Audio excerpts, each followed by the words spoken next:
안녕하십니까. 7월 15일 유튜브 영상 제작을 시작하겠습니다. 오늘도 치과 가는 날이었어요. 걱정이 많이 됩니다. 영상을 조금 빨리, 현재 3시 32분입니다. 빨리 시작하게 됐습니다. 해외 증시부터 살펴보겠습니다. 미 증시가 그 기술주가 어제 하락을 많이 했는데 약간의 반등을 했고요. 그 다음 다우지수가 좀 많이 올랐습니다. 경기 부양이 지속될 것이라는 기대감을 상승을 했었고요. 그 다음 장 끝나고 나서 나온 뉴스로 알고 있는데요. 제가 정확히는 언제쯤 나왔는지 정확히 모르겠는데 아마 장이 끝난 후에 나온 뉴스로 예상이 됩니다. 모더나가 그 코로나 백신 개발을 하고 있는데요. 임상 2상까지 지금 했는데 성과가 상당히 좋았다고 그 발표를 한 것 같습니다. 그 실험에 참가한 참가자들이 대부분 다 그 항체 형성이 됐다는 쪽으로 그렇게 나왔습니다. 그래서 임상 3상 그 실험을 바로 시작한다 이렇게 이야기를 하고 있습니다. 그래서 대충 예상에 늦여름쯤에는 백신이 개발돼 나올 것이다 라고 예상을 하는 것 같습니다. 그래서 백신이 빠르게 개발될 것이라는 기대감으로 미국 선물지수가 오늘 그 아침부터 플러스 0.8 정도로 상승으로 유지를 하고 있었습니다. 그러니까 지난밤에 다우가 오른 것은 경기 부양이 지속될 것이라는 이 기대감, 그리고 그 캘리포니아 쪽에서 확진자가 그 최고치를 경신하고 있다가 그거보다는 약간 줄었다 뭐 이런 정도를 해서 2% 정도 올랐는데 장 끝나고 나서 그 코로나 백신 기대감 이게 나옴으로 해서 그 미국 선물 지수가 장중에 계속 플러스 0.8 정도로 상승을 하고 있는 상황이었기 때문에 국내 증시에 상당히 그 긍정적인 플러스적인 요인으로 작용했다 이렇게 보시면 될 것 같습니다. 지금 다우지수 차트 보시면 저항대를 뚫고 그 밀어올리는 모습이 나왔습니다. 그래서 여기서 만약에 현재 선물 지수가 상승 중이기 때문에 오늘 저녁에 다시 또 다우지수가 상승하는 모습이 나온다면 방향을 완전히 위쪽으로 잡게 되는 그런 상황이 될 것 같고요. 국내 증시도 마찬가지로 거래소 지수가 오늘 갭으로 떠서 이 자리를 유지하고 있습니다. 그래서 여전히 상승세 쪽으로 보고 대응을 하는 것이 맞지 않을까 그렇게 보여집니다. 오늘 외국인이 선물에서 한 2200억 정도 지금 마이너스를 매도를 하고 있는데요.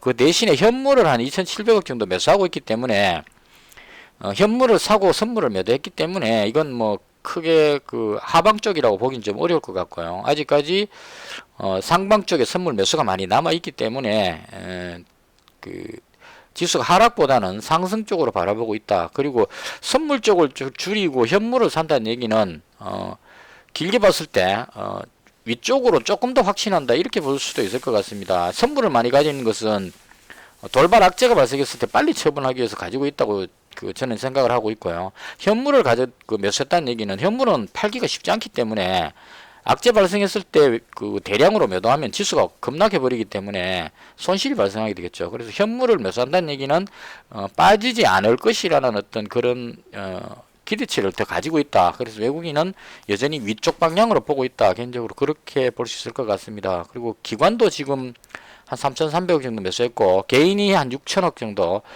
매도를 하면서 이익 실현을 하지 않았나 이렇게 생각이 됩니다. 오늘 장중에 제가 유심히 안 봤는데 삼성전자도 오늘 갭으로 떠서 상승세를 유지하고 있습니다. 이 삼성전자 위쪽으로 올라가면 그 경기 회복 기대감에서 반도체 수요 증가 이런 쪽으로 이제 테마가 해서 올라가게 되겠죠. 그래서 이런 부분들로 해서 지수는 상방 쪽 이렇게 보는 것이 맞을 것으로 생각을 합니다. 그다음 오늘 특징주인데요. 조선 관련주를 제일 먼저 말씀을 드려보겠습니다. 제가 이틀 전에 조선 관련주 말씀을 드렸는데 이 조선 관련주는 국제 유가가 상승하는 걸 생각을 하고 대응하는 게 맞지 않을까 싶습니다. 그러니까 지금 지난번에도 그렇게 말씀을 드렸는데요. 경기 회복 기대감, 중국이 지금 증시가 살아나고 있기 때문에 경기 회복 기대감 해서 정상적으로 경기가 회복되면 석유 수요가 늘어나기 때문에 그러면 이제 석유 수요가 늘어남으로 해서 국제 유가가 상승한다 이렇게 볼 수 있겠죠. 그래서 오늘 또 국제 유가를 보니까 WTI가 40.46까지 올라갔습니다. 어제는 내려왔기 때문에 매수 타이밍이 아니었고 오늘 그 제가 보는 기준에서는 국제 유가가 40.45 정도 되는데요. 이게 뭐 많이 올랐다는 얘기가 아니고 내려오고 있던 걸 멈추고 그 위쪽 방향으로 지금 올라가려고 시도하고 있는 그런 상태로 보시면 돼요. 그러니까 위쪽 그 저항선 부분쯤에 와 있다. 대충 이렇게 보시면 될 것 같고, 여기서 이제 추가로 또 상승하기 위해서는 국제유가가 경기 회복 기대감으로 국제유가가 위로 한 번 더 튀어오를 때, 뉴스에 국제유가 급등 뭐 이런 식의 뉴스가 나온다면, 조선 관련주를 한 번 더 그 기대를 가져볼 필요가 있지 않겠느냐, 그렇게 생각을 합니다. 그래서 제가 봤을 때, 조선 관련주 중에, 그 배 만드는 대우조선해양, 뭐 삼성중공업 이런 종목은 워낙 그 무겁기 때문에 많이 못 올라갑니다. 특별하게 뭐 대량 수주 이런 뉴스 떴을 때 이렇게 날아가지 평상시에는 많이 못 올라가는 종목이거든요. 대신에 좀 가벼운 게 그 HSD 엔진이나 아니면 한국카본, 동성화인텍 이렇게 있는데요. 저는 개인적으로 한국카본을 좋게 봤었습니다. 오르는 모습이 나왔기 때문에. 그래서 오늘 한번 들어갔다가 짧게 그냥 먹고 나왔었어요. 아침에 여기쯤에서 잡았다가 요쯤에서 그냥 그 팔았습니다. 8,240원 요 정도에서 팔았을 것 같아요. 이제 이걸 팔았던 이유는 그 대우조선해양하고 이 삼성중공업이 올라가다가 밀리길래 그래서 이제 그 조금 아직까지 확실하게 뭐 계속 오른다 이렇게 장담하기 좀 어렵다 이런 생각이 들었습니다. 국제유가가 또 계속 올라갔다면 들어갔을 건데 그래서 대충 뭐 적당히 먹고 요 정도에서 팔았는데 팔고 나서 더 올라가서 조금 기회비용을 놓쳤지 않냐는 생각이 들긴 듭니다. 그래서 일단 제가 봤을 때 아직까지 국제유가 부분이 이제 그 제가 보는 부분에서는 뭐가 염려스러우냐 하면 올라가고는 있지만 모더나가 지금 백신 개발을 했거든요. 치료제 개발이 아니고 만약에 그 치료제 개발을 했다 그러면 렘데시비르처럼 아주 효과적인 치료제가 개발됐다 그러면 코로나가 확산되더라도 병원에서 바로 치료제를 치료해버리면 되니까 관계가 없다. 이제 그 봉쇄를 하지 않을 것이다. 이렇게 볼 수 있는데 이 백신은 그 예방하는 차원에 미리 맞는 게 백신으로 보여집니다. 그러니까 임상 실험하는 대상자들한테 진짜 백신을 일부 투입하고 그다음 가짜 백신을 일부 투입하고 해서 이 사람들을 그 미국의 그 여러 주에 있는 사람들을 그 참가자들을 받겠죠. 받아갖고 그 사람들을 이제 일상으로 돌려보냈을 때 백신 맞은 사람과 안 맞은 사람을 이제 비교해보면 되겠죠. 백신을 그 안 맞은 사람은 항체가 당연히 안 생길 겁니다. 그래서 코로나 감염되는 유무를 따지는 게 아니고 항체가 형성되느냐 이렇게 볼 거고, 근데 진짜 백신을 투입했는 사람은 항체가 생겼다 이렇게 되면 이 백신은 코로나균에 대해서 저항할 수 있는 항체가 만들어졌다 이렇게 이제 해석을 할 수 있다 이렇게 볼 것 같습니다. 제가 전문가가 아니라서 이게 맞는지는 모르겠는데 그냥 제 개인적인 짐작으로 그렇습니다. 그래서 이상까지 하니까 참가자 모두에게 항체가 발생됐다. 약을 좀 많이 주입한 사람들은 항체가 더 많이 생기더라. 뭐 이런 식으로 이야기를 하면서 삼상 들어갔는데 제가 염려하는 것은 무엇이냐면 이 백신을 만들어 가지고 그 수많은 사람들한테 그 다 접종을 한다는 게 단기간에 되기가 어렵지 않느냐 하는 얘기입니다. 그러니까 치료제 같으면 그 코로나 걸린 사람들한테 치료를 하면 되는데 백신은 걸리지 말라고 다른 모든 사람들한테 다 맞추는 거죠. 그래서 그 뭡니까 우리 예방접종 하듯이 그렇게 다 맞춰가지고 이 사람들이 항체가 형성이 돼서 코로나균이 못 들어오게 한다 이런 의미인데 백신이 정말 완벽하게 항체를 형성하느냐 하는 부분에 일단 좀 의문이 생기고요. 지금 워낙 급하게 만들고 있기 때문에 뭐 보통 한 3년 정도 걸려가지고 충분한 테스트를 해서 항체가 맞기만 하면 항체가 제대로 발생된다 이렇게 됐을 때 이제 제대로 된 백신이다 이렇게 되는데 지금은 워낙 급하니까 그 항체가 조금만 생겨도 이거 항체가 다 생겨졌다 이래갖고 이제 바로 대량 생산해서 예방접종을 막 하겠다 이런 쪽으로 가는 것 같아요. 그래서 그런 부분에서 과연 이 백신이 모든 사람들을 예방해 줄 수 있느냐 그 부분이 좀 의문이고요. 그리고 또 하나의 제가 봤을 때 의문은 지금 코로나 바이러스가 그 변이가 많이 발생이 됐습니다. 그러니까 유럽 쪽에 퍼진 바이러스하고 중국에 원래 생긴 바이러스하고 미국 쪽에 생긴 바이러스가 다 종류가 좀 틀려져 갖고 얘가 변이를 일으키고 있다는 얘기예요. 그러니까 원래 있는 그 코로나 바이러스가 강도는 좀 약해지면서 전파를 훨씬 빠르게 할 수 있도록 그게 이제 그 코로나 세균 입장에서는 너무 독하게 해버리면 걸린 사람 죽어버리니까 옆으로 전파 못 시키고 다 죽어버리니까 백신 자기들이 번식을 못하게 되죠. 그래서 좀 강도를 조금 낮춰가지고 잘 전파되도록 자동으로 이렇게 변종이 나온답니다. 이 백신도 나름대로 이게 그 생존하는 어떤 그런 본능적인 그런 동작인 것 같아요. 그래서 빠르게 전파되는데 걸린 사람이 치명적이진 않고 좀 심하게 아픈 요렇게 이제 바뀌기 때문에 지금 만들어낸 이 백신은 아마도 초기 때 그 발생됐던 코로나 이런 것들로 해서 이제 백신을 만들었을 것 같은데 이 백신이 변종된 바이러스까지 다 잡을 수 있고 예방할 수 있겠느냐 이런 의문하고 또 하나는 지금 유럽 쪽이나 이런 데 보면 코로나 한번 걸렸던 사람이 치료돼 가지고 완치된 다음에 이탈리아인가 거기 그 80세 그 환자가 그렇게 나왔다는 것 같은데요. 코로나 걸려가지고 완치돼가지고 그 2회 정도 검사했는데 음성이 나왔다가 그 다음 한참 뒤에 다시 그 양성이 된 경우가 있답니다. 근데 그럴 경우에 훨씬 심하게 앓는다 이런 이제 결과가 나왔다는 얘기예요. 그러니까 항체가 어느 정도 만들어져 가지고 이 항체가 균에 대해서 저항을 하다 보니까 저항하는 그 부분으로 해서 오히려 그 뭐라 그러죠? 그 사람이 경기 막 일어나는 식 몸에서 균에 대해서 저항을 너무 많이 하다 보니까 오히려 그게 더 몸에 그 더 안 좋은 현상이 생겨가지고 뭐 온다 그러던데. 하여튼 그런 식으로 해서 더 치명적일 수 있다. 그건 여러 번 나왔던 부분인데요. 젊은 사람들이 코로나에 걸리면 몸에서 저항하는 힘이 강하기 때문에 코로나균하고 몸에서 그 치열하게 막 싸우다 보니까 열이 막 나면서 더 치명적인 고통을 겪는다. 이런 쪽으로 그 본 것 같거든요. 그래서 백신을 맞았을 경우에 오히려 코로나에 걸렸을 때 그 부분에 대해서 더 심각하게 그 몸에서 저항하는 이런 현상도 생길 수 있다. 그래서 제가 말씀드린 요점은 임상시험 기간이 너무 짧기 때문에 이 백신으로 해서 발생될 수 있는 여러 가지 그 변수들이 많아서 확실하게 예방할 수 있는 백신이라고 장담하기에는 좀 이르지 않느냐. 그래서 이 백신 나오기 전에 확산세가 계속 생긴다면 그 확산세로 인해서 당장 병실이 부족하고 뭐 사람이 막 죽어나가는 상황이 생긴다면 마찬가지로 봉쇄를 하지 않을 수도 밖에 없다. 그런 쪽으로도 생각할 수 있을 것 같습니다. 그래서 어쨌거나 백신 기대감으로 이제는 코로나는 걱정 좀 덜 해도 된다. 이런 쪽으로 시장이 반응을 해서 미국 선물 지수가 상승하는 그런 상황이다. 이렇게 정리하시면 될 것 같고 그 연유로 해서 오늘 코로나 관련주들 보시면 그동안 잘 올라가던 시젠 거의 대장격이었죠. 그 다음 한국알콜 마스크 관련 KM 이런 종목들이 대거 밀리는 그런 현상이 나왔습니다. 그래서 그 이제 백신이 언제 나올지 그게 중요한 게 아니고 사람들 생각에 그렇게 백신이 나오게 됐을 경우에 이제 코로나 부분은 조금 이제 수그러들 수 있다, 방어가 될 수 있다 이런 차원으로 이제 내려온다 이렇게 보시면 될 것 같아요. 그다음 파미셀은 그 모더나 관련해서 무슨 또 원료 공급인지 뭐 그런 걸로 해서 아침부터 강하게 떠서 결국은 밀어 올렸네요. 밀어 올리면서 끝이 났습니다. 근데 개인적으로 들어가진 않았습니다. 이 회사가 그 호재 뜰 때마다 자꾸 이상하게 흘러서 제가 이 회사를 잘 몰라서 그렇습니다. 또 하나 특이한 종목이 바른손입니다.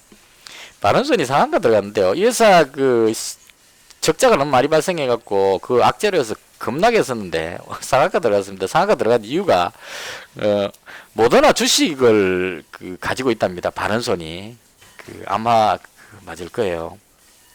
제가 바른손이 막 뜨길래 얘가 갑자기 왜 이러나 이러고 봤는데 모더나 지분 보유하고 있다는 소식이 상한가 했죠. 그래서 제가 와 과연 이 바른손이 대박 터지는가 하는 생각을 하면서 봤어요. 근데 바른손은 올해 3월에 모더나 주식 2만 1000주 7억 원어치를 샀다고 나왔습니다. 그래서 이게 과연 그 실적에 얼마나 도움이 될까? 7억 원어치 샀는데 이게 더블 먹으면 7억 벌죠. 더블 먹으면 14억 벌죠. 그래서 물론 이 회사 실적이 워낙 안 좋으니까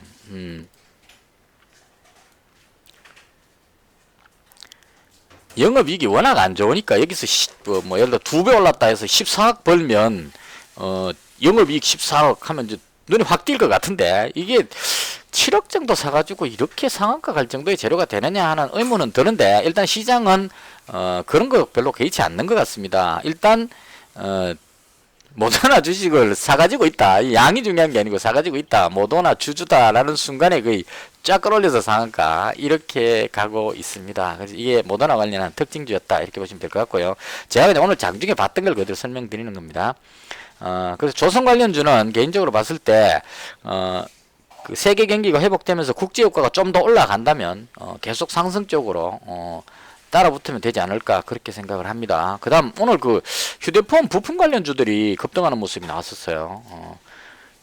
의외로 BH라는 종목이 상한가 들어가 버렸습니다. 제가 뉴스는 찾아보지 않았는데 너무 높이 올라와 버려가지고 분석하고 싶지가 않았습니다. 따라 들어갈 게 아니라서. 그래서 어쨌든 간 이 BH는 애플 휴대폰에 부품 들어가는 걸로 알고 있어요. 애플이나 뭐 삼성이나 이런 군데 들어가는데 특히나 애플 관련주로 해서 얘가 좀 주목을 받는 그런 종목입니다. 그래서 오늘 상한가 들어갔고요. 그래서 휴대폰의 그 연성 회로 기판 이쪽이 싶은데 그래서 그렇다 보니까 국내 삼성의 회로 기판 들어가는 인터플렉스가 삼성에 들어가는 걸로 알고 있는데요. 이 인터플렉스를 가지고 있는 모회사가 코리아 서키트입니다. 그래서 움직일 때 보면 코리아 서키트가 좀 더 가볍게 움직이는 편이고, 이 모양으로 봤을 때 제가 항상 급등할 때 모양하고 비슷하죠. 전고점 주변에 있다가 튀어오르면 날아간다 이런 부분인데, 여기는 솔직히 조금 거리가 좀 있었죠. 얘가 요 정도에 있었다면, 요 위치 정도에 있었다면, 급등해갖고 상한가 뭐 이렇게 들어갔을 건데 여기 있다 보니까 너무 밀어올리기가 좀 요 매물이 좀 있다 부담스럽다 그렇게 생각인 것 같아요. 그래서 저도 요거 들어갔다가 바로 본전에서 바로 빼버렸는데요. 14,000원대 100원인가 들어갔다가 14,200원인가 해갖고 바로 정리하고 나와버렸습니다. 많이 못 올라갈 것 같아서. 그래서 이것도 조만간에 기회를 보다가 만약에 경기가 좋아지고 삼성폰 뭐 이런 쪽으로 휴대폰 관련주들이 급등한다면 타이밍 딱 노려보면 여기서 내일 또 바로 쫙 빼올리긴 좀 부담스럽죠. 하루 정도 또 쉬었다가 그 다음에 거래량이 확 터질 때 따라잡으면 강하게 왜냐면 이 앞쪽 고점을 돌파했기 때문에 단기적으로 그냥 비중을 너무 많이 실지 말고 단타 정도로 한번 들어가 보는 게 어떨까 이런 생각을 하고 노려보고 있는 종목입니다. 그래서 오늘 휴대폰 관련주들이 조금 움직였고요. 그 다음 반도체 관련주도 좀 움직였습니다. 그동안 한참 잘 가다가 쉬었던 종목인데 어버버 반도체요. 여기서 올라갈 때 보면 아주 강하게 올라갔던 종목인데 그동안 쉬고 있다가 오늘 아주 강하게 빼올렸습니다. 이것도 그렇게 뭐 힘이 별로 없어 보이는 듯 하다가 장 후반에 확 당겨 올려가지고 대장격으로 끌어올렸습니다. 그리고 로체 시스템즈는 강하게 끌어올리다가 앞쪽에 매물이 있다 보니까 꼬리를 좀 달고 내려오는 그런 모양이었고요. 그래서 반도체 관련주들도 좀 강했다 이렇게 보시면 될 것 같고, 그 다음 5G 관련주는 오늘 오이솔루션이 강하게 또 올라갔습니다. 이것도 딱 그림이 전고점 돌파하는 이런 느낌에서 그냥 강하게 빼올린 것 같고요. 그 다음 다산 네트워크스 마찬가지로 강하게 빼올렸고요. 이 서진 시스템이 그동안 대장으로 많이 올라왔기 때문에 얘는 이제 너무 많이 올랐기 때문에 좀 쉬는 타임이고 그 뒤를 따라서 이제 못 올라오던 종목들이 KMW도 상당히 개인들이 주고하는 5G의 유명한 종목을 알고 있습니다. 그래서 이 종목에서 5G 관련주들이 많이 올라갔습니다. 일단 저는 구경만 했습니다. 제가 지금 현재 보고 있는 게 다른 게 있기 때문에 그래서 오늘 시장이 강했던 부분은 이런 부분들이었다라고 정리를 할 수 있을 것 같습니다. 그동안 뭐 풍력이라든가 이런 부분들은 아마도 조금 쉬지 않을까 하는 생각이 개인적으로 들었습니다. 이거 왜냐면 한국판 뉴딜 재료가 노출돼 버렸기 때문에 재료 노출됐는데 또 뉴스가 나올 가능성이 별로 없겠죠. 이게 한국판 뉴딜에 뭐 170조인가 얼마 투자하겠다 했는데 투자해놓고 또 투자하겠다는 말이 나올 가능성이 별로 없기 때문에 뉴스가 나와야 올라가는데 그래서 그런 부분으로 해서 조금 쉬고 있다 이렇게 보시면 될 것 같아요. CS 베어링은 좀 그래도 반등을 했네요. 그래서 이쪽 부분 좀 쉬었다고 볼 수 있을 것 같고요. 그 다음 어제 장 끝날 때 나왔던 중국에서 돼지 구제역 발생했다는 뉴스 나와가지고 이거 어제 말씀드렸죠. 마지막에 어제 이 급등해가지고 여기서 끝나버렸습니다. 여기서 그러니까 구제역 뉴스가 나오니까 첼시스가 대장이다 해가지고 막 끌어올리다가 마지막에 이게 막 너무 올라가니까 뭐 큰일이 난 줄 알고 사람들이 뉴스도 안 찾아보고 시장가로 막 매수 던지니까 동시효과에 껑충 뛰어갖고 10%대 떠버렸다는 얘기죠. 그러니까 원래 여기서 출발했을 때 하락하고 있었는데 중국에 구제역 발생했다는 뉴스에 마지막에 확 끌어올리다가 시간이 촉박하니까 매수 주문이 막 들어와서 갭으로 떠갖고 여기서 끝나버렸죠. 그래서 어제 제가 말씀드릴 때 깨끗한 나라에서 이 증상이 나왔었거든요. 그 15일 날, 5월 15일 날 보시면 딱 이 증상이에요. 갭으로 그 마지막에 실적 발표가 딱 나와버리니까 장 끝나기 바로 전에 막 급하게 매수해서 갭으로 떠갖고 이렇게 끝났거든요. 끝나서 제가 그 다음날 여기서 바로 매수했습니다. 이 좋은 재료다 싶어가지고 샀는데 그날 하루 종일 밀려갖고 내려와 버리더라고 말씀드렸는데 딱 그렇게 됐죠. 체시스가 어제 시간 외에서도 처음에 어느 정도 떠서 거래가 됐었어요. 근데 아침에 되니까 여기서 딱 시작하니까 이건 여기서 가지고 있던 사람들 입장에서 보면 하락하고 있다가 떴으니까 이게 11% 떴으니까 합치면 한 13, 4% 정도가 떠 있는 상태입니다. 그럼 팔고 싶어집니다. 그리고 구제역이 뭐 확산하는 것도 아니고 중국의 한 농장에서 나왔기 때문에 앞으로 추가로 확산한다는 뉴스가 나온다면 모르겠지만 확산한다는 뉴스도 없는 상태에서 이거 올라간다는 보장이 없는 상태에서 추가로 사기가 좀 그렇죠. 그래서 갭으로 뜨니까 여기서 가지고 있던 사람들이 이 부분에 있던 사람들이 이게 웬 떡이냐 그러고 막 팔기 시작하는 거죠. 그럼 이 실은 그 매도 물량 때문에 밀려서 내려오는 이런 모양이 나왔다 이렇게 보시면 될 것 같아요. 그래서 대장이 이렇게 삐리리 하니까 그 다음 두 번째가 아마 이글벳 정도로 될 거예요. 대장이 삐리리 하니까 이글벳도 뒤로 밀리게 되는 거고요. 그 다음 그 돼지 쪽에 가장 강하다고 생각하는 대성 미생물 어제 가지고 있다가 오늘 팔아버렸습니다. 바로 아침에 여기 18,100원 어제 300원 주문하고 뭐 이렇게 했었는데 아침에 거의 바로 팔아버렸습니다. 이것도 체시스가 내려가면 따라 내려갈 것 같아서 그래서 돼지 구제역 관련한 부분은 이것도 마찬가지로 갭으로 떠버렸기 때문에 그 부분에 이익 실현 쪽으로 해서 눌렸다 이렇게 보시면 될 것 같고요. 그 다음 코로나는 대체로 마스크라든가 이런 거 백신 다 이제 문제가 생겼고 그 다음 중국 관련주들 제가 장중에 체크하지는 않았는데 전체적으로 밀리고 있습니다. 이 화장품 관련주들이 실적이 별로 안 좋고요. 개인적으로 이차한불 이 종목이 가장 괜찮다고 생각합니다. 그래서 이것도 마찬가지로 조금 조정을 받는다면 5일선이 5일선이 아니죠. 21선이 대충 올라와서 어느 정도 마주쳐지는 대충 한 이 정도 선까지만 내려와 준다면 한 번쯤 길게 보고 들어가는 타이밍을 노려보는 것이 좋지 않을까 이렇게 생각합니다. 그래서 개인적으로 올라갈 때 따라가는 그는 거의 단타로 들어가는 게 맞을 것 같고요. 그날 승부를 보는 거죠. 급등할 때를 대비해서. 근데 좀 길게 보는 종목은 올라갈 때 잡게 되면 이익 실현하면서 다시 내려와 버리기 때문에 될 수 있으면 호재성 뉴스로 해서 올라가다가 최대한 조정받아 가지고 틀 사람 다 털고 나서 그때 잡아주는 것이 대충 한 이 정도 가격쯤에 잡아주면 여기 올라갈 줄 알고 샀던 사람들이 손절하면 계속 내려오겠죠. 내려가고 한 이 정도 내려오면 잡아주면 이 종목 같은 경우는 시진핑 방한 뉴스가 원래 중으로 나온다면 뉴스 나올 때는 당연히 급등하겠죠. 그래서 이 주봉으로 봤을 때 아직까지 오를 여력이 상당히 많기 때문에 이렇게 기회를 노려서 좀 길게 보고 타이밍 잡는 이런 쪽으로 가는 게 맞지 않을까 싶습니다. 그래서 화장품 관련주는 오늘 조금 밀린 그런 현상이었고요. 그 다음 이 유니온 머티리얼하고 티플렉스 뭐 이런 종목들이 올랐는데요. 이거는 중국하고 미국 간의 어떤 갈등 이런 게 나오면 이제 오르는데 남중국해에 중국이 이제 석유라든가 이런 자원들에 대해서 자기들 거라고 이제 주장을 많이 하고 있죠. 중국이 바다에 인공섬 만들어 가지고 영해 판정할 때 자기 나라 땅 끝에서 뭐 메테리 이렇게 해갖고 이건 전부 내 바다다 이렇게 하잖아요. 근데 중국 사람들이 머리가 참 좋죠.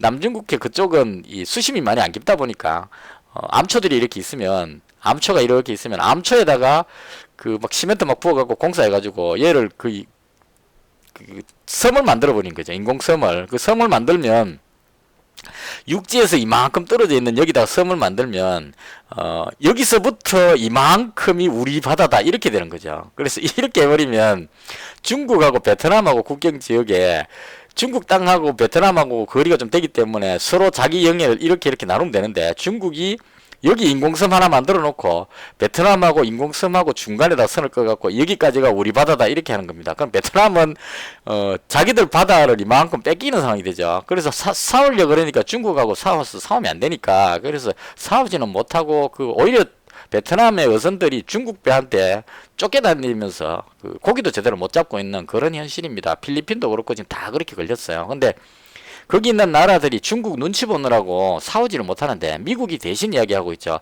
남중국해에서 중국이 영유권을 주장하는 거는 말이 안 된다. 너 그러지 마라. 이러면서 이제 미국 함대가 여기를 막 지나다니죠. 너 까보면 한번 쏴버리겠다. 이런 식으로 하고 있습니다. 그래서 그런 연유로 해서 폼페이오가 거기에 대해서 자꾸 언급을 하니까 남중국해의 자원을 중국 너그 거라고 그러지 마라 이렇게 그러니까 중국하고 미국하고 자원과 관련한 뭐 이렇게 논쟁 이런 쪽으로 해석이 되는 것 같습니다. 그래서 히토리 관련주들이 오늘 좀 움직였다 이렇게 보시면 될 것 같습니다.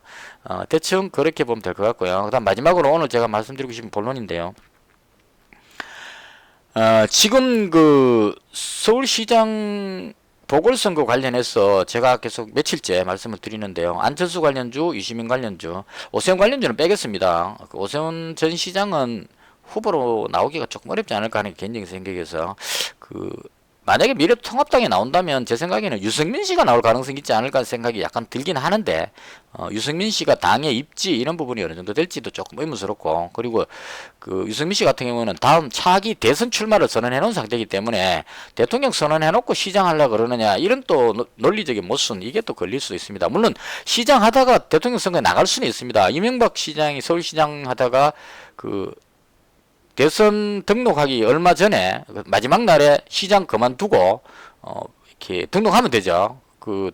시장 한두 달을 시장 없다고 해서 서울시가 망하지가 않더라고요. 마찬가지입니다. 대통령 탄핵됐을 때도 대통령이 없는 상태에서도 국무총리가 관리하니까 아무 문제 없이 잘 지나갔었습니다. 오히려 가끔씩 보면 장이 없을 때 더 조용하다 하는 생각이 들기도 합니다. 어느 면에서 부산시장이 지금 부재 중인데요. 물론 부산에 이제 부시장이 관리하고 있겠죠. 제가 부산 살고 있는데 어떤 뭐 뉴스에 뭐 이렇게 떨거리면서 사오는 뉴스가 싹 사라져 버렸습니다. 조용하게 다들 일 잘합니다. 그래서 때로는 장이 없을 때 더 잘 돌아가는 것이 아닌가 하는 약간의 의문이 들기도 합니다. 그래서 서울시장직이 비어 있는 상태인데 그래도 뭐 큰 문제가 없다. 그런 관점으로 봤을 때 서울시장에 당선된다고 하더라도 대통령 후보로 못 나가는 것은 아니다. 이렇게 보시면 될 것 같아요. 단지 그냥 이제 질문을 받겠죠. 대권 후보 출마하면서 서울시장 하게 되면 대권 후보를 포기하는 거냐 이렇게 물었을 때 말하기가 상당히 곤란하다. 입장이 난처하다 이런 얘기죠. 그러니까 대통령도 나갈라 하면서 서울시장까지 해먹고 니 다 해먹어라 이렇게 되는 이제 비난 여론이 나올 수 있다는 얘기입니다. 그래서 유승민 씨가 상당히 이렇게 보이는데 경제학과 출신이니까요. 이렇게 보이는데 그 부분에 조금 모순이 있고 그래서 다 빼고 나면 제가 봤을 때는 안철수 대표가 가장 야권 통합 후보 이렇게 해서 나올 가능성이 상당히 있을 것 같고요. 그 다음 어제 제가 유시민 이사장을 이제 언급을 했었는데요. 제가 언급했던 이유가 이것 때문이었었습니다. 게시판에 유시민 씨가 정의당이라는 이야기가 나와가지고 제가 검사를 한번 해봤습니다. 검색해봤습니다. 정의당이에요. 더불어민주당이 아니고 정의당이더라고요. 그래서 이게 열린우리당 할 때 노무현 대통령 오른팔로 있었기 때문에 개인적으로 봤을 때 이제 당연히 민주당일 걸로 생각했는데 열린우리당이 민주당하고 막 갈라지고 노무현 대통령 후반기 때 떨어져 나가서 민주당 만들고 열린우리당이 오히려 힘들어지고 막 할 때 그때 이쪽에 있었기 때문에 저는 이제 그쪽인 줄 알았는데 나중에 지나 보니까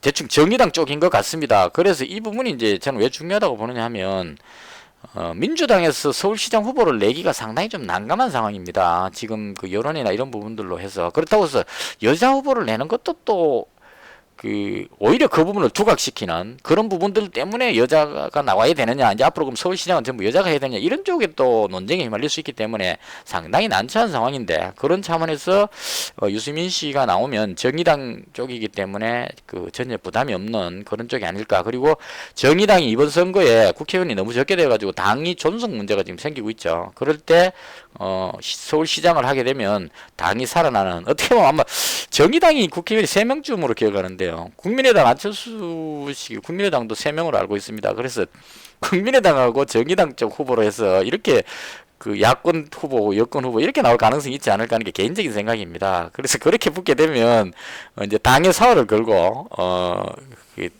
하게 되는 그런 이제 보궐선거가 되지 않을까 하는 게 개인적인 생각입니다. 그래서 이제 유의해야 될 점이 오늘 안철수 후보는 저는 상당히 그 호재성 뉴스가 나왔다고 생각을 합니다.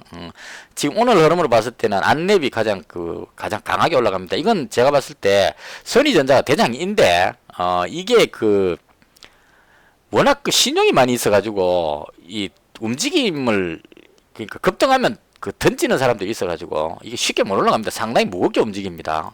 확실한 호재가 뜨면 강하게 올라가는데 그렇지 않으면 상당히 무거워요. 근데 안랩 같은 경우에는 상당히 우량주기 때문에 차분하게 그냥 큰 굴곡 없이 차분하게 이렇게 밀어 올립니다. 그래서 오늘 흐름상으로는 안랩이 강했는데 이게 제대로 탄력이 붙는다면 선의전자가 강하지 않을까 이렇게 생각을 하고요. 오늘 이때 뉴스 나왔던 것 같아요. 여기에서 뉴스 나왔던 것 같습니다.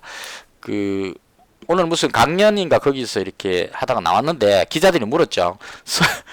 안철수 대표한테 서울시장에 출마할 의향이 있습니까? 라고 물었는데 와 여기서 대답이 제가 봤을 때 명품 대답이 나왔습니다. 제밥에 관심이 있는 그런 행동은 지금 적합하지 않다 뭐 이런 요지로 말했습니다. 그러니까 지금 서울시의 성추행 관련해서 이런 복잡한 부분 풀리지 않는 부분 그리고 이 자살 사고까지 있었는 이런 불의의 사고까지 있었는 이 시점에 굳이 여기서 다음 시장 할래 안 할래를 말하는 게 말이 되느냐 이 논리적으로 말이 맞죠. 지금 그거 말할 때가 아니고 성추행 피해자에 대한 어떤 그 부분에 서울시에서 왜 피해자가 피해 호소인이라고 해야 될지 피해자라고 해야 될지 모르겠는데 일단 일반적인 관념으로 피해자라고 말하는 것 같습니다. 그래서 피해자가 왜 그 부분이 해결되지 않았는지 서울시의 구조가 뭔가 뭐 때문에 이런 부분이 해결되지 않았는지 이런 부분들에 대한 것들을 찾아가지고 바로잡고 하는 이 부분들이 지금 사실 중요합니다. 그냥 서울시장 공석이니까 다시 뽑아가 서울시장 뽑아서 그냥 간다 이렇게 되면 안 되죠. 이런 사례가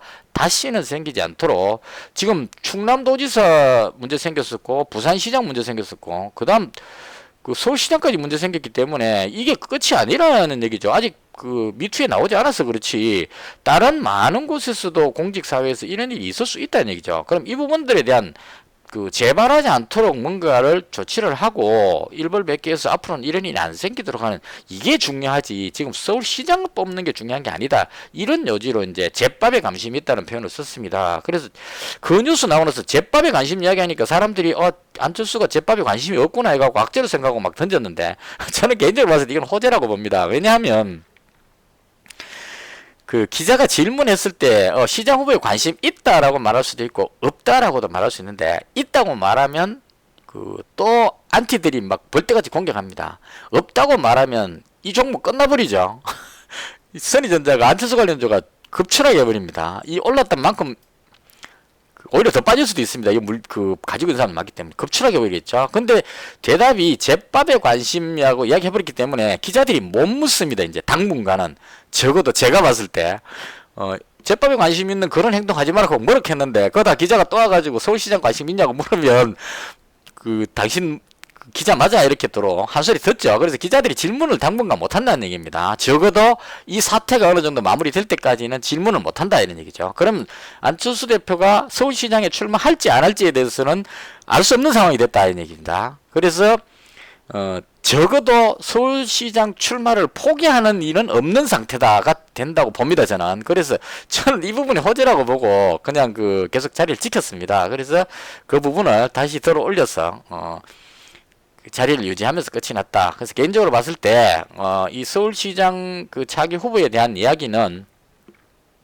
조만간에 나올 것으로 보고 있습니다. 언론에서 지금 정치 전문가들이 자기 서울시장에 대한 이야기들을 서서히 이제 하기 시작하죠. 이 사태가 마무리되면 이야기 안 할 수가 없죠, 당연히. 그러면 이제 이 사람이 어떠냐 저 사람이 어떠냐 뭐 이런 식으로 하고 그다음 여론조사기관에서 여론조사도 할 거고 그런 의미로 했을 때 그다음 또 야권 대표로 나올 수 있느냐 국민의당 후보로 나올 수 있느냐 이런 부분들이 발생할 수 있을 겁니다. 그래서 적어도 할지 말지에 대한 그 부분은 당분간은 서울시장 안 하겠다 소리는 안 나오기 때문에 하나의 악재를 드러냈다. 그래서 조금 더 지켜볼 수 있는 그런 상황이다. 개인적으로 그렇게 봅니다. 그리고 지금 여론 지지율 조사에서 안철수 후보가 물론 3%밖에 안 되지만 거의 3위권입니다. 이낙연 총리가 1위, 이재명 지사가 2위, 그 다음에 안철수, 그 다음 또 누구 이렇게 3위 정도, 3% 정도 대선 후보 지지율 나온 것 같아요. 그래서, 그게 옛날 건지 모르겠는데, 좌우지간, 나름 그 서울시장에 대한 인지도는 좀 있으니까, 그런 기대감으로, 아직까지 좀 지켜봐도 되겠다 해서 선의전자 가지고 있고요. 그 다음 이제 중요한 게 유시민 관련주인데요. 이 부분은 그 보혜양조가 아직까지 대장으로 움직이는 것 같아요. 그래서 보혜양조가 들썩하면, 자, 여기서 보혜양조가 한번 싹 끌어올리는 모습이 나왔었죠. 확 끌어올리는 모습 나오면 거기에 풍광이 똑같이 따라 올라가는 모습이 나오죠. 보혜양조 밀리면 같이 밀리고 이렇게 해서 대장은 보혜양조로 사람들이 인식하는 것 같습니다. 근데 개인적으로 봤을 때 유엔젤이라는 이 종목도 그 가만히 숨어서 뒤를 노리고 있는 것 같은 그런 느낌을 살짝 줍니다. 근데 이게 그 팽수 때문인지 그 유시민 때문인지는 정확히 모르겠지만 나름대로 의미가 조금 있는 것 같고, 그 다음 풍광은 게시판에 보면 사람들이 상당히 전의를 상실해가 있습니다. 그러니까 이 종목은 여기서 하도 물려가지고 고생했는 사람들이 많아가지고 이건 그 쉽게 말하면 뭐 사기 종목이다. 꼬시키지 말고 다 팔아라 이런 분위기인 것 같아요. 그래서 아직까지 세력이 또 이렇게 갑자기 끌어올릴 때 물량 확보를 못했을 것 같아서 그래서 조금 흔들면서 물량을 모으는 단계가 아닌가 이렇게 생각합니다. 그래서 개인적으로 봤을 때 유시민 관련주도 괜찮다고 보는데 이 종목의 가장 그 우려되는 점은 누군가 유시민 이사장한테 서울시장 후보에 관심이 있느냐라고 물었을 때 대답을 안 하든지 하면 되는데 이 사람은 또 대권 후보 정치 이야기할 때 나는 정치를 안 한다고 했다 이 얘기를 옛날에 했단 말입니다. 그래서 만약에 서울시장 관심이 있느냐 했을 때 기자가 물었을 때 유시민 이사장이 안철수 대표처럼 지금 그건 논할 때가 아니다 이래주면 참 좋아요. 그러면 안 물어볼 거니까. 근데 저는 정치에 관심 없다고 이야기했습니다. 뭐 정치에 1도 관심 없습니다. 이래 말해버리면 악재가 돼갖고 급추락해버릴 수 있다는 얘기입니다. 보혜양조부터 급추락하겠죠. 지금 이만큼 올라왔는데 급추락할 겁니다. 그래서 그 불안감을 가지고 있어서 얘는 좀 조심해야 된다. 정치 안 하겠다는 그 말을 했던 전례가 있기 때문에 그래서 개인적으로 풍광을 가지고 있긴 한데 상당히 좀 불안해서 일단은 비중을 조금씩 줄여야 되지 않을까라고 개인적으로 생각을 합니다. 그래서 이렇게 해서 대충 그리고 한 가지 더 있습니다. 이 부분이 오늘 좀 아주 강하지를 못했습니다. 안랩은 좀 올라가긴 했는데 전체적으로 그렇게 강한 모습을 보여주지는 않았어요. 풍광이 근데 시간에서 2%나 올랐네요. 잠깐만요. 보혜양조 한번 볼까요? 보혜양조는 안 올랐는데 유엔젤 유엔젤이 조금 강한 편이고 풍광이 지금 시간에서 땡겨 올리고 있습니다. 이유는 모르겠지만 그 다음 안랩 오르고 있고 선의전자 크게 나뉘지 모르고 있는 상태입니다. 자, 그 다음 오늘 중요했던 부분이 이것도 같이 생각해야 될 부분인데요. 이재명 관련주가 에이텍하고 에이텍 TN입니다. 이 오르거니 뭐거니 해서 누가 대장인지 정확히 식별이 안 되는데 일단 어제 흐름으로 봤을 때 에이텍이 대장으로 보여집니다. 오늘도 장중에 계속 하락하고 있다가 빠지고 있다가 갑자기 확 들어올려갖고 한 3~4%쫙 땡겨 올렸는 그 흐름이 나왔었어요. 그래서 얘 끌어올릴 때 다른 애들이 따라 올라갔어요. 안랩하고 이쪽은 덜 따라 올라갔습니다. 유시민 이사장 쪽은 덜 따라 올라갔고 안랩이 확 따라 올라갔습니다. 이건 이제 정치 테마 쪽에 매수가 몰리면 이 정치 쪽 테마에 수요가 몰린다 이렇게 해서 그런 의미로 이제 땡겨 올리는 것 같아요. 그래서 확 끌어올릴 때 이때 안철수 관련주들이 시간 정확히 한번 볼까요? 1시쯤이죠. 그래서 이 부분 때 보시면 딱 1시쯤이죠. 따라 올라간다 이런 얘기입니다. 그래서 이런 흐름이 나왔는데 이건 제가 봤을 때 이렇게 해석을 해볼 수 있을 것 같아요.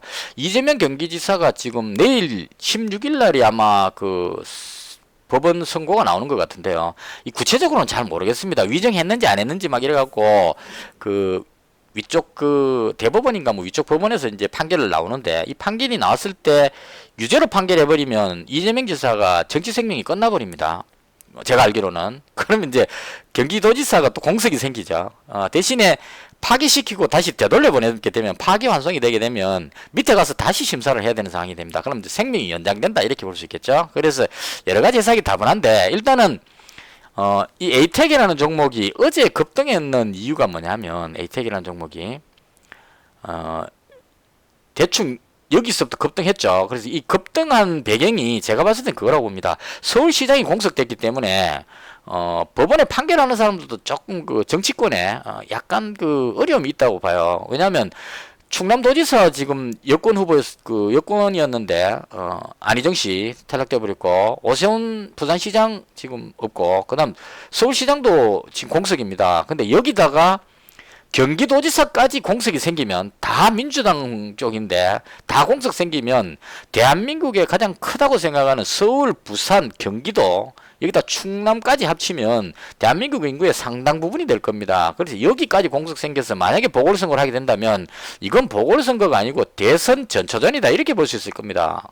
왜냐하면 이 네 군데에서 표를 어느 쪽이 많이 받느냐가 그 당에 대한 지지도를 가늠할 수 있는 그 대통령 후보 그 대통령 선거와 가늠할 정도의 어떤 사건이 된다 이런 얘기죠. 그런 입장에서 봤을 때 이재명 지사가 벌금형으로 해갖고 만약 경기도지사에서 그 탈락돼 버리게 되면 그 경기도지사가 공석이 되게 된다면 여당에서 상당히 부담이 된다 이런 얘기죠. 그럼 이런 상황이라면 통상적으로 제가 봤을 때 우리나라가 삼권 분립이긴 하지만 그 법 쪽에 있는 사람들도 다 그 당에 대한 그런 게 있더라고요. 그러니까 예전에 탄핵 선거 이런 거 할 때 보면 노무현 대통령이 탄핵할 때 대법원 판사가 5명인가 있는데 이 중에 여권 인사가 몇 명이냐, 야권 인사가 몇 명이냐, 이걸 가지고 대충 그 판결을 가늠할 수 있더라, 이런 얘기입니다. 거기다가 이제 국민들 여론이 작용합니다. 국민들이 노무현 대통령 때 탄핵 반대하면서 그 전 국민이 몰려나가서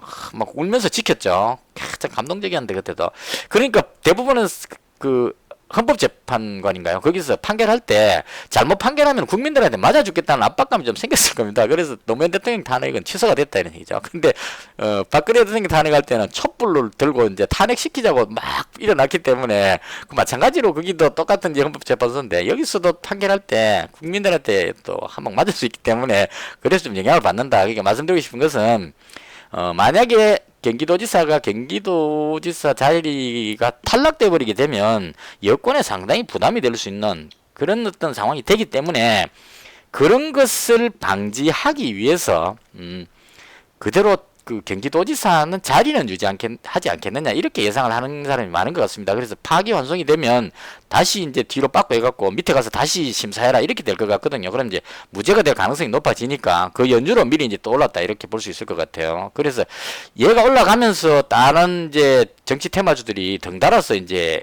따로 움직였는데 오늘 같이 얘가 이렇게 내려오면 다른 정치 테마주들이 눌린다는 얘기죠. 그래서 이런 연유로 봤을 때 눌리니까 그런 것 때문에 좀 악재였는데 어떻게든 내일은 이제 쇼부가 나죠. 그래서 만약에 제 개인적으로 봤을 때 무죄가 되든 유죄가 되든 이건 재료 노출로 해서 개인적으로 봤을 때 이 종목은 내려올 가능성이 상당히 높다고 봅니다. 왜냐하면 이재명 지사가 지지율이 높긴 한데 그게 무죄가 됐다고 해서 여권의 대권 후보 이낙연 전 총리가 있는데 대권 후보가 되는 건 아니거든요. 그래서 가야 될 길이 많기 때문에 그거 무죄된다고 해서 이재명이 차기 대권 후보다라고 그 보기는 좀 어려울 겁니다. 그래서 그런 차원으로 봤을 때 이 월봉을 한번 볼까요?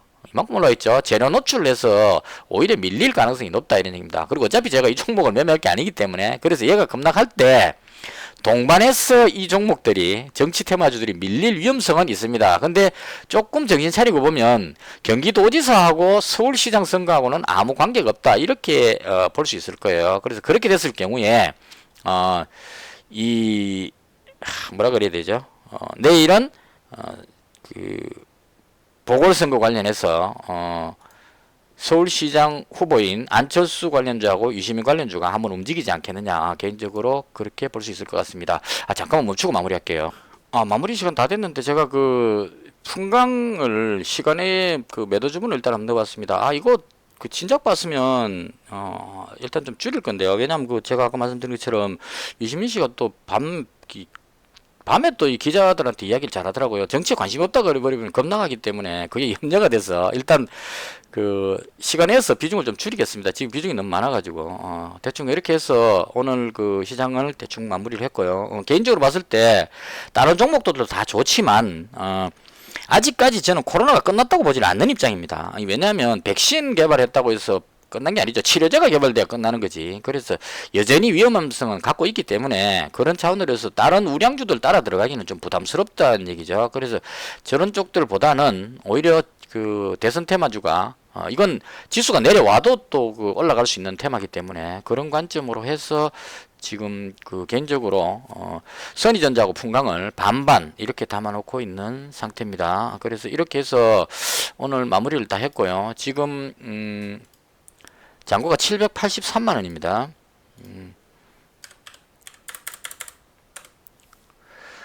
마이너스 2만원인데요. 이거 시간에서 그 아까 그 제가 풍강 팔았으면 좋았는데 그 방송하느라고 못 봐가지고 일단은 좀 어느 정도 팔 수 있다면 풍강은 비중을 조금 줄이도록 그렇게 하겠습니다. 유시민 씨가 이 밤에 기자들한테 정치 안 한다는 얘기를 예전에 한번 해갖고 충격 먹은 적이 있기 때문에 그것 때문에 좀 줄이고 선의전자는 그 제가 봤을 때 거의 뭐 계속 가지 않을까. 왜냐하면 안철수 대표가 제밥 이야기하면서 묻지 마라 이렇게 돼버렸기 때문에 기자들이 다시 못 물을 겁니다. 그래서 당분간은 살아있다. 이렇게 보는 것이 맞을 것 같습니다. 이렇게 해서 개인적으로는 그 정치 테마죠. 유시민 관련주, 안철수 관련주 이쪽이 괜찮지 않을까 이렇게 보고 있습니다. 다른 종목들도 잘 가고 있는데 아직까지 시장에 대해서 저는 확신은 없습니다. 이 백신이 그 제가 알고 있는 상식에는 그래요. 주변에는 모든 사람들이 다 맞아가지고 항체가 형성돼서 그 균이 침투 못하도록 해서 그 균이 들어오지 못하도록 그 독감 예방주사 맞는 거하고 비슷하다 이런 의미로 해석하면 될 것 같아요. 근데 그만큼 생산해서 미국에 저거부터 맞출 겐데 다 맞추고 그다음 전 세계 브라질하고 이 전 세계에 있는 인도부터 해서 수많은 사람들한테 다 맞추려면 단기간에 되지 않을 것이라는 그런 염려도 있고 그리고 맞았다고 해서 과연 치료가 잘 될 것이냐 이 부분에 대한 의문도 좀 있습니다. 그래서 이런 연유로 해서 아직까지 시장은 좀 더 확인하고 싶다 개인적으로 이렇게 정리하겠습니다. 이것으로 해서 이 풍강이 확 줄어버렸죠.